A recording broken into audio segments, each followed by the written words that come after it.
कई गांवों के किसानों की मेहनत बार बार पानी में डूब रही है। जागीर बस्ती, बावड़ीगाछ, मकदमगाछ, गोबरी सहित कई गांवों में विशेषकर मानसून के मौसम में धान की रोपाई, पथ तिल की खेती और कई अन्य फसलें नष्ट हो जाती है। वहीं गोबरी से भीटा नया हाट तक सड़क के दोनों ओर काफ़ी क्षति हुई है। गोबरी निवासी रजिया का नया घर बह गया है। संक्षेप में कहे तो बार बार बारिश का पानी लगने से पैदल चलने वाले टोटो से लेकर बाइक सवार स्कूली छात्र छात्राओं से लेकर मरीजों तक को परेशानी का सामना करना पड़ रहा है। इसलिए इलाके के लोगों ने प्रशासन से हस्तक्षेप की गुहार लगाई है।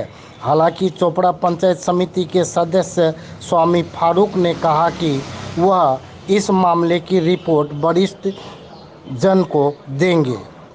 तो अनेक दादा এখানে মানে জল যাওয়ার জায়গা নাই, রাস্তা সব বাঁধা আছে।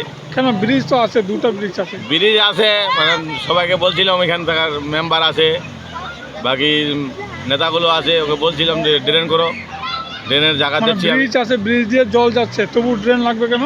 ড্রেন লাগবে, আমরা জল ওই দিকে থেকে যায় না, মানে ব্রিজ দিয়ে জল যায় না? যায় না। কেন যায় না?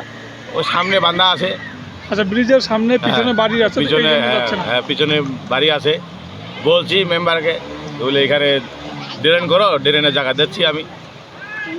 মানে আপনারা নিজের জমি দিতে চাইছেন ড্রেনের জন্য? হ্যাঁ, আমি নিজের জমি দিতে চাইলাম পঞ্চায়েত সদস্যকে। হ্যাঁ, আমার যে হাজি সাহেব আছে ও বলছিল, বলছে আমার এখান থেকে নিয়ে যাও ড্রেন, কিন্তু তবু ড্রেন করেনি। তবু ড্রেন করে নাই। ড্রেনের বললে একটা ব্রিজ করছে, ব্রিজ তো এমনি আছে দুইটা ব্রিজ, ফের আর একটা ব্রিজ করছে, ওই ব্রিজে তো যায় না পানি।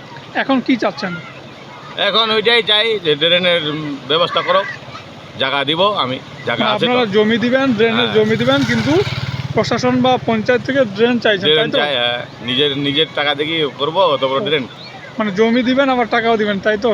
এটা বলছি না, সে আর নিজের টাকা থেকে করবো, ড্রেন জমি দিব, কিন্তু ড্রেন তো মানে জমি দিবেন, টাকা কিন্তু পঞ্চায়েত থেকে লাগবে। ঠিক আছে, আপনার নামটা কি? আমার নাম আনিসুল রহমান। বাড়ি কোথায়? বাড়ি খেমচলনগঞ্জ, এখানে বাড়ি করছি, নতুন বাড়ি। এই যে বাড়িটা, এটা আপনার বাড়ি? এটা বাড়ি আমার বাড়ির সামনে ফের পুল নাই, কিন্তু তাও আমার অসুবিধা হয়। আচ্ছা, এখানে দেখা গেল যে একজনের নতুন ঘর ভেঙে নিয়ে চলে গেছে। হ্যাঁ, ওই ড্রেনের জন্য, পানির জন্য, পানি দিক দিয়ে যাওয়ার রাস্তা নাই, ওই দিক দিয়ে ফাঁকা পাইছে, বাস ভাঙ্গেল নিয়ে চলে গেছে। বাড়ি কোনো জায়গা হান কিনে এলি ন, লে হেনে বাড়ি ঘর কোনো এলা মনে কর ভাসাইলে চলে গেল, কি করব?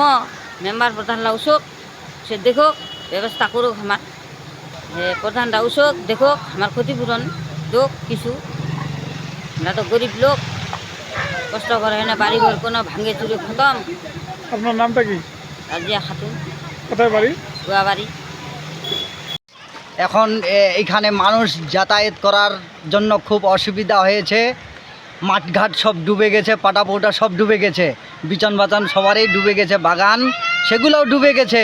মানুষ এখন যাতায়াতের জন্য খুব কষ্ট হয়। পানি অনেক, এখানে ভাঙচুর অনেক, ঘর বাড়ি, এখানে একটা ঘর ভাঙে চলে গেছে, ভাসে চলে গেছে। প্রশাসনের কাছে কি দাবি করবেন?